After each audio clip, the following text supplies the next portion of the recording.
Bonjour à toutes et à tous, bienvenue dans le podcast La Sueur, salut Big Rusty. En présentiel, ça fait plaisir. On va parler de Benoît Saint-Denis. Joli t-shirt, monsieur. Big up à notre gars Nico Murano. Ben oui, j'aurais aimé avoir le même, mais visiblement, Nico Murano, il n'y en a qu'un seul dans la team qui l'apprécie. Alors, Benoît Saint-Denis contre Renato Moicano, main event de l'UFC Paris le 28 septembre prochain. Accor Arena, ça va être la folie, 3ème UFC Paris, enfin 3ème UFC en France tout simplement. Et donc pour Benoît Saint-Denis, événement particulièrement important parce que premier main event pour lui, premier combat à l'UFC après une défaite par KO, et même premier combat après une défaite par KO tout court.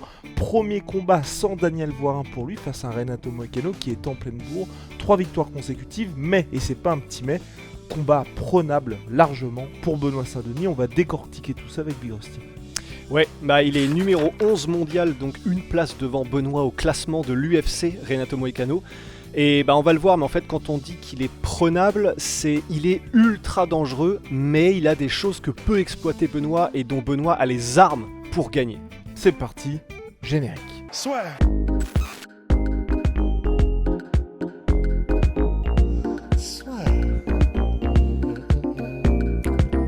Pour nous accompagner sur la vidéo d'analyse et de prono de l'UFC Paris, le partenaire, c'est BetClick. BetClick, c'est l'application numéro 1 pour parier sur le MMA et c'est le partenaire officiel de l'UFC. Et si vous voulez vibrer lors de cet événement, inscrivez-vous sur le site BetClick avec notre code SUEUR. Votre premier pari est remboursé jusqu'à 100 € en free bet s'il est perdant. Le montant du remboursement est égal à votre premier pari et il est reversé en crédit de jeu non retirable. Et par exemple, si vous voulez pimenter votre soirée UFC Paris en misant bien sûr sur BSD, vu que sa cote est à 1,36 contre Moicano, ça veut dire que si vous mettez 20 € sur Benoît, vous repartirez avec 27,20 €. Mais attention, parier est interdit aux mineurs et le pari sportif doit rester un jeu en fonction de vos moyens. Les jeux d'argent peuvent être dangereux, alors vraiment, on insiste, gardez le contrôle. Déjà, Rusty, Renato Moicano, c'est vrai que les gens, je pense, ont été un peu surpris quand il y a eu l'annonce de combat, parce que c'est pas le plus connu des membres du top 15, mais c'est pas un petit mais, c'est quelqu'un d'assez complet et surtout de très solide qui a affronté tous les grands noms, enfin la plupart des grands noms chez les featherweight et dernièrement chez les lightweight.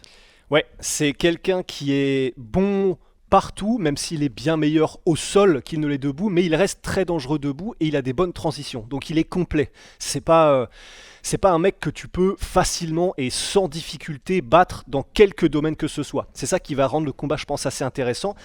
Et effectivement, ce qui est bien aussi, c'est qu'il recherche le finish. C'est-à-dire que quand on va regarder ses combats, alors oui, sur ses 19 victoires, il a 8 décisions, mais là, si vous regardez ses dernières apparitions, il y en a plus beaucoup. Là, sur ces 3 derniers combats, il y a 2 finitions et ensuite beaucoup de soumissions et notamment des étranglements arrière parce qu'on va le voir.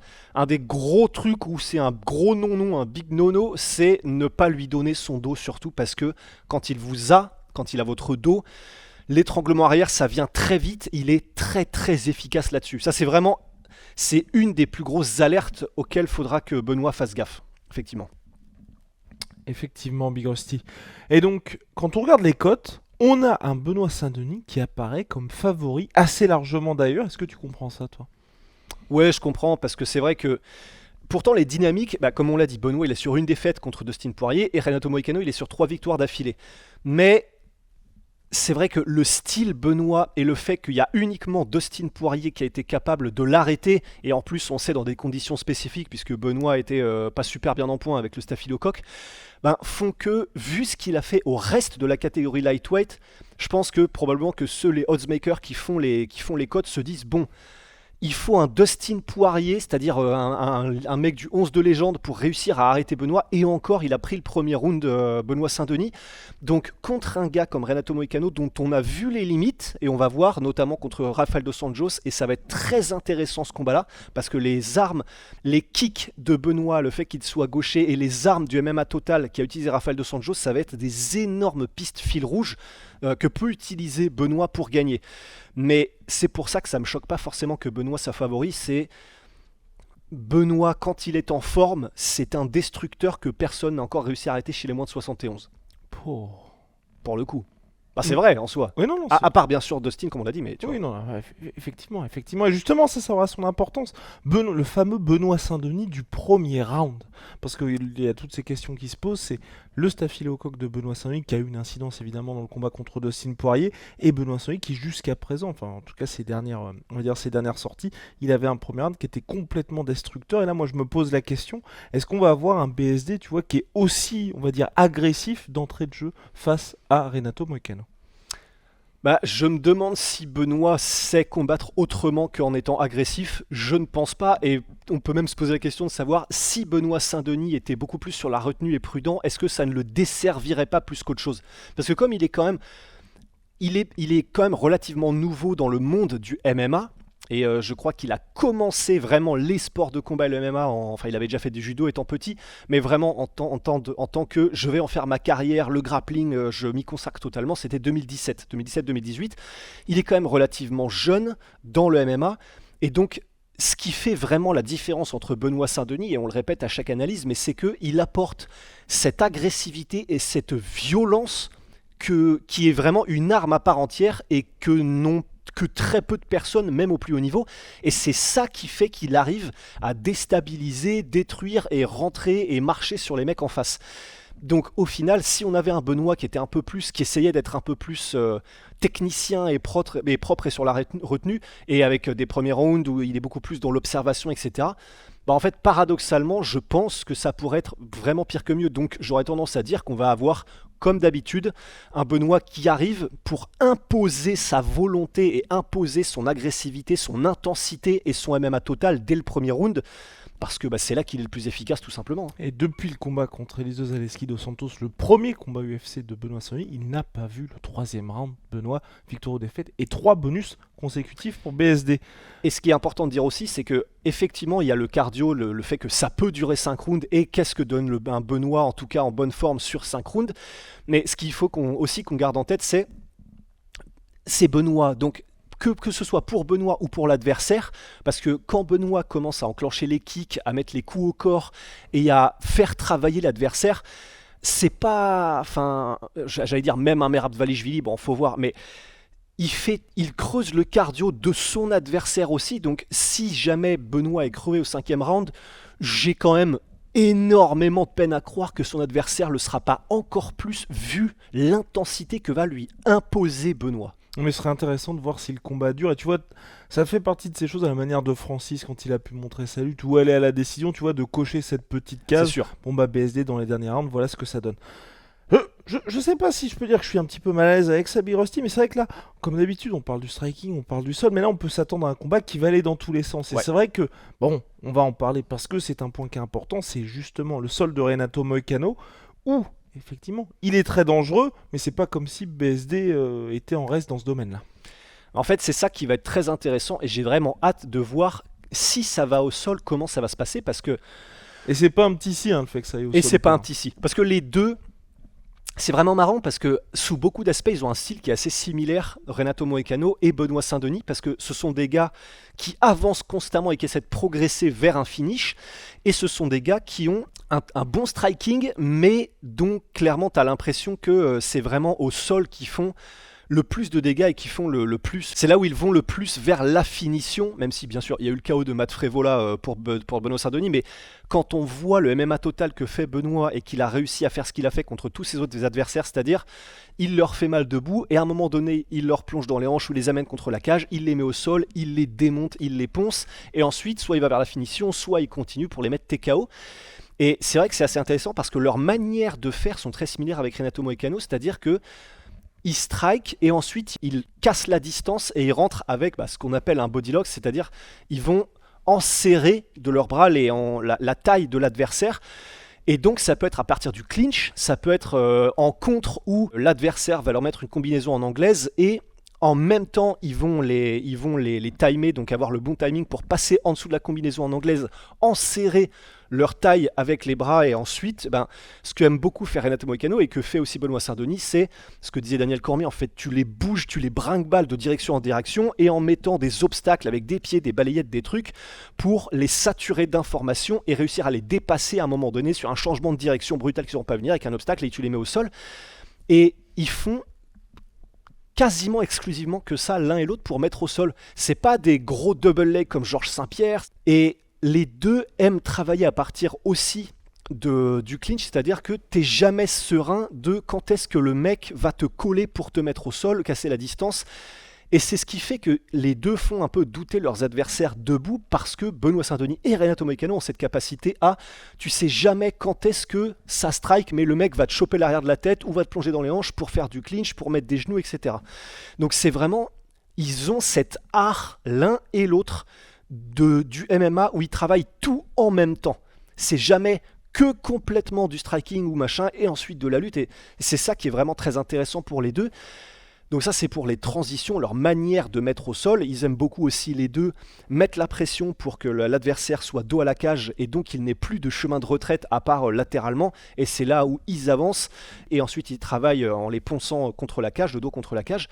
Et une fois au sol, Moicano est très bon quand c'est lui qui domine les débats. Il est pas aussi efficace dans tout cas des combats qu'on a pu voir en lightweight une fois que lui a le dos au sol. Alors c'est un expert du grappling du jiu-jitsu brésilien, mais on l'a vu prendre cher contre Rafael dos Anjos, on l'a vu prendre cher contre Drew Dober pour les quelques instants où il a été sur son dos. Il donne pas l'impression d'être aussi efficace pour se sortir des troubles quand lui-même est mis au sol que quand lui est en position dominante. Parce que quand lui est en position dominante, par contre, c'est l'enfer. C'est vraiment l'enfer. Si lui arrive à te mettre au sol, il est bon pour les contrôles et il est bon aussi pour essayer de constamment progresser sur toi, pour obtenir des positions avantageuses, et il se satisfait rarement de juste te garder au sol pour marquer des points PONTS. Il essaye vraiment toujours de soit de faire un peu de dommage, soit de constamment essayer de progresser. Et ensuite, si jamais tu as le malheur en essayant de te sortir, de lui donner ton dos, alors là, il lui faut vraiment pas beaucoup de temps pour verrouiller l'étranglement arrière et te terminer. C'est d'ailleurs ce qu'il a fait sur Brad Riddle, qui était son troisième combat. Là, il y a 3 combats. Alexander Hernandez, c'est ce qui s'était passé. Jay Herbert aussi. Donc, je suis très curieux parce que de l'autre côté, on a aussi un Benoît Saint-Denis qui a montré contre Thiago Moises qu'il ne craignait non seulement pas le sol, mais qu'il était parfaitement volontaire pour lui y aller et contrôler les gars, leur faire des dommages en les contrôlant contre la cage ou en les mettant le dos au sol. Et même quand lui, Benoît Saint-Denis, était mis au sol, notamment par exemple contre Matt Frevola, mais aussi quelquefois contre Thiago Moises, il est très fort, Benoît Saint-Denis, pour créer de l'espace en quelques mouvements méthodiques. C'est pas du n'importe quoi, hein. C'est vraiment quelques mouvements méthodiques. Il arrive à repousser les hanches de l'adversaire, donc d'abord soit avec une garde papillon, soit avec ses mains directement. Il crée de l'espace et il arrive à sortir méthodiquement et à se relever. Et il le fait avec une facilité contre des grappleurs, par exemple comme Thiago Moises, qui sont impressionnants, ou des lutteurs comme Matt Frevola. Et c'est pour ça que je suis très curieux. On a des deux côtés des gars qui ont des facilités mais extraordinaires à dominer les meilleurs athlètes et les meilleurs assassins de la planète au sol. Donc l'un contre l'autre, sachant que les deux aiment beaucoup prendre des risques, ça peut faire des scrambles où ça bouge dans tous les sens. Et c'est ce qui me fait peur aussi, c'est qu'on a vu que Benoît, il n'hésitait pas à prendre des risques contre Matt Frevola, par exemple. À un moment donné, il a vu la guillotine, il saute dessus alors qu'ils étaient tous les deux debout, il la rate, c'est lui qui se retrouve le dos au sol.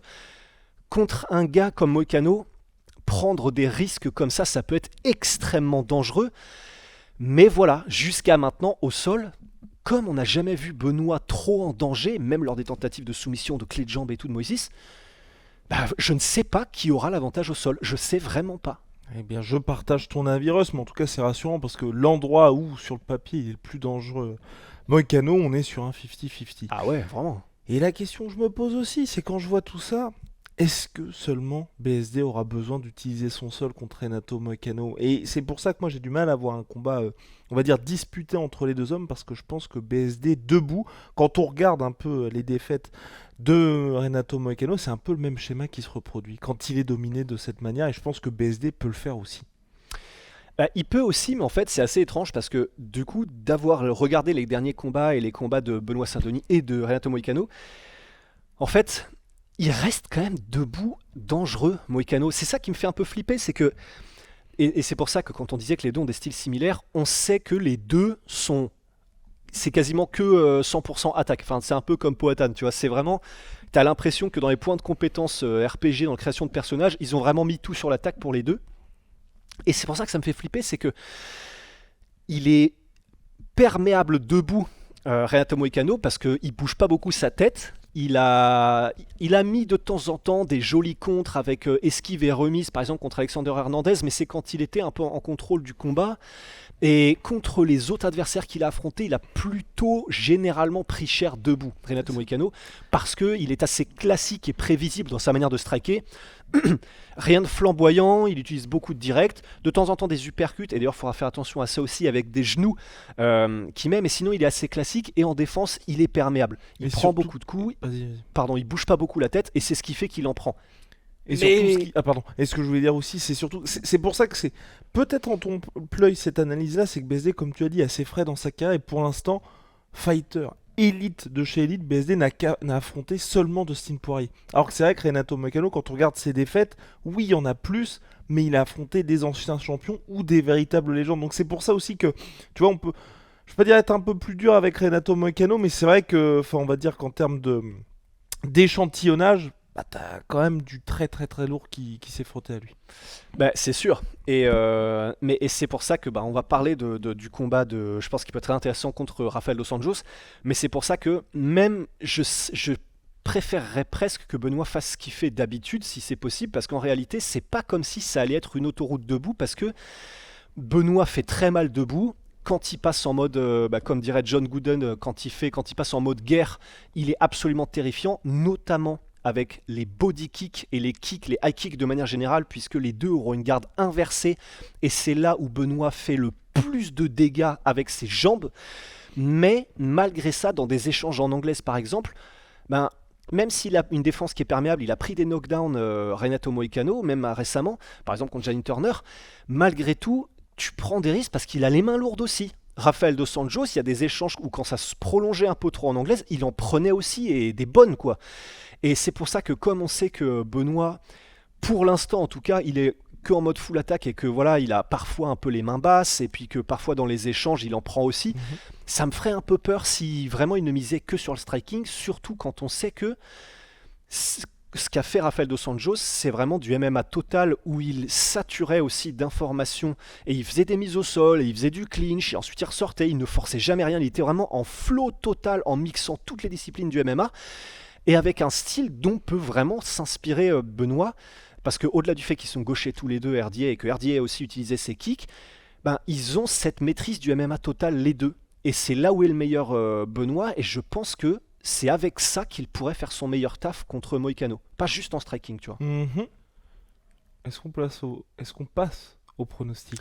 On peut passer au pronostic, simplement histoire de vraiment avoir tout dit, mais effectivement, vraiment je le redis les gars, mais je pense que ça va être crucial, parce que on a vu les dégâts en quelques kicks seulement que pouvait faire Benoît. Il a littéralement pété le bras, alors c'était pas une fracture je crois, mais de Bonfim dans le combat en 4-5 kicks. Bonfim, qui était un très très bon boxeur en anglaise, il ne pouvait plus s'en servir, son bras était complètement hors service, Ismaël Bonfim, et ça c'est quelque chose.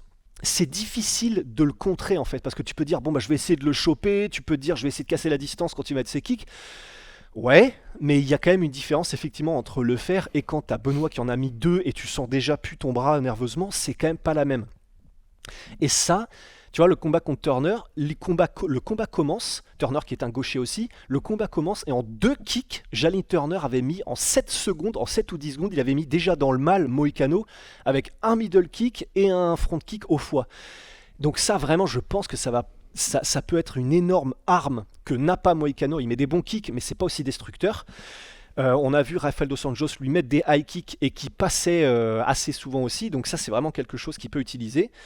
Et puis faire attention, parce que lui-même de temps en temps il peut faire mal sur ses propres combinaisons, notamment des combinaisons où lui-même met des high kicks. Renato Moicano, demandez à Brad Riddle, il n'était pas bien.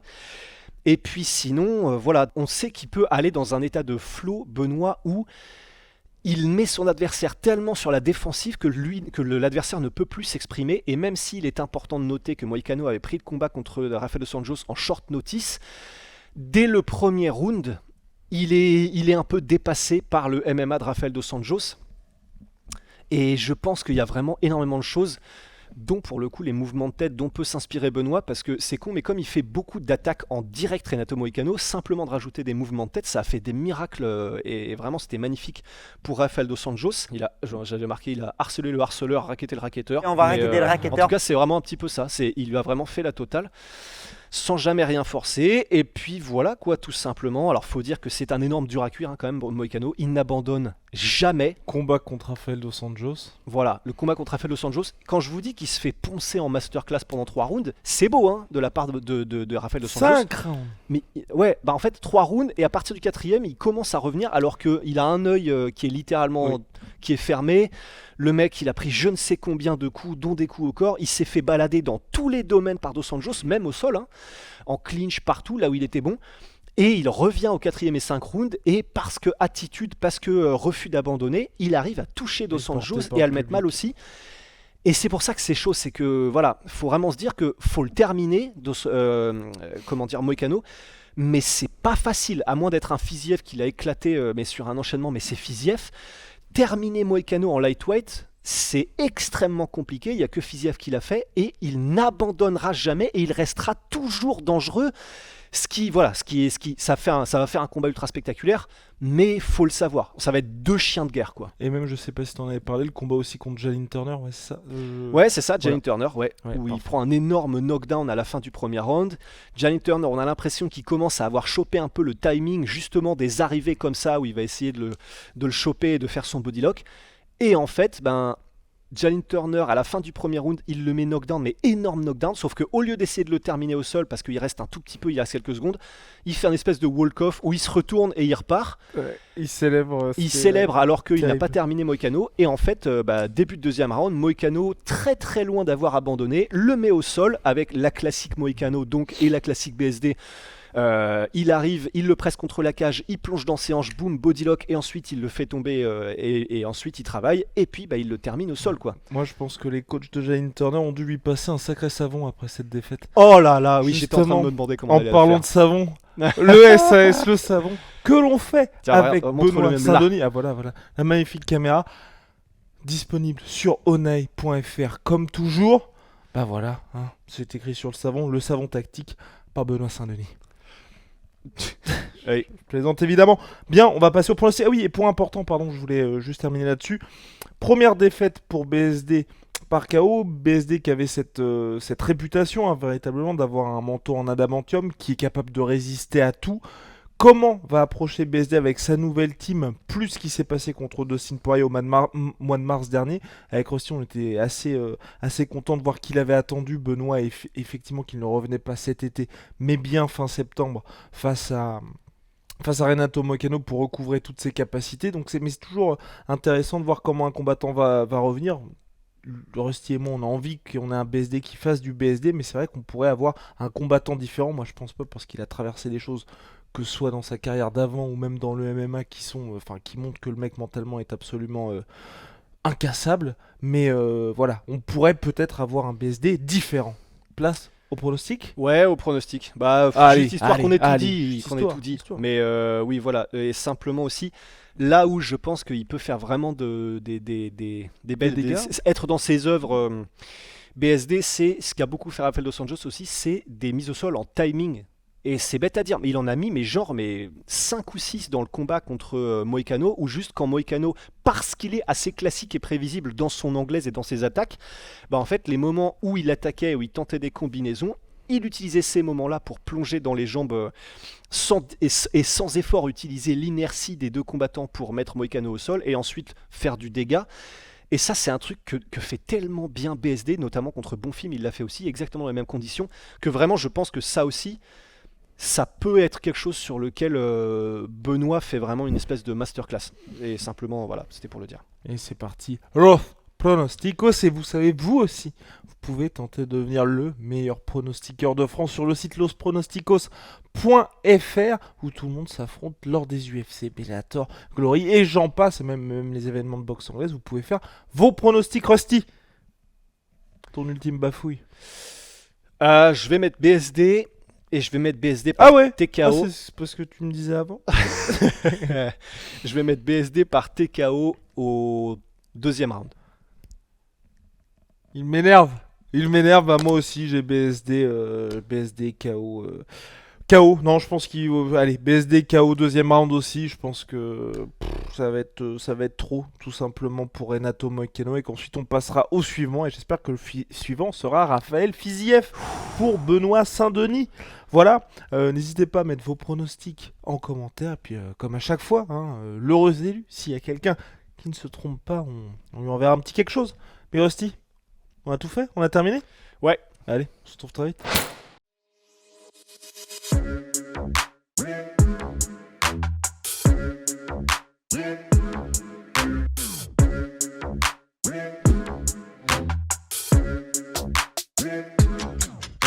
I'm fucking coming for you!